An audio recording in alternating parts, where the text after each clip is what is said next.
This Sunday, with the Gospel as the backdrop, Matthew 25:31-46, the Church celebrates the solemnity/feast of Christ the King.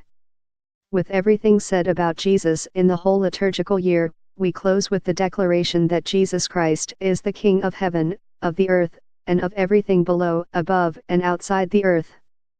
He was King from the beginning, he is King now, and he will be King forever. At the end of time, as the Gospel tells us, he will come again in glory to judge all nations and peoples.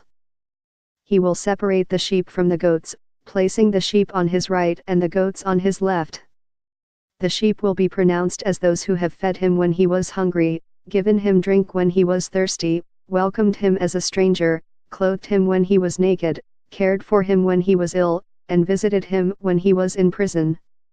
The goats, on the other hand, will be reminded that they have done the opposite, ignoring him in his hour of dire need. Both groups will wonder when they ever saw Jesus hungry, thirsty, a stranger, naked, ill or in prison. They will wonder when they have ever ministered to him or not. Jesus' reply was, "Whatever you did/did not do to the least of these brothers of mine, you did/did not do for me." Yes, Christ is King, but he came not to lord over his people but to serve them. As expressed in the first reading, Ezekiel 34:11-12, 15-17, and the Psalms, Ps. 23:1-6, he came as a good shepherd to take care of us, his sheep. He is the good shepherd who gives us repose in verdant pastures, leads us to restful waters, refreshes our soul, guides us in right paths, spreads a table before us, anoints our head with oil, and fills us with goodness and mercy all the days of our life.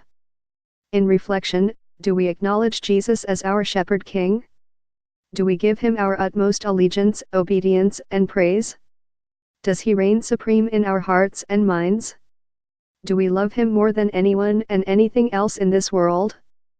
And as little kings ourselves, be this in our families, communities, places of work, places of worship and society, do we follow the examples of Christ, the Supreme King? Do we truly care for the people entrusted to our care, and do we come to serve and not to be served? This Sunday and in all days of our lives, may we give Jesus, our King, what he truly deserves, and may we take him as the best model of what it takes to be in any position of power and authority.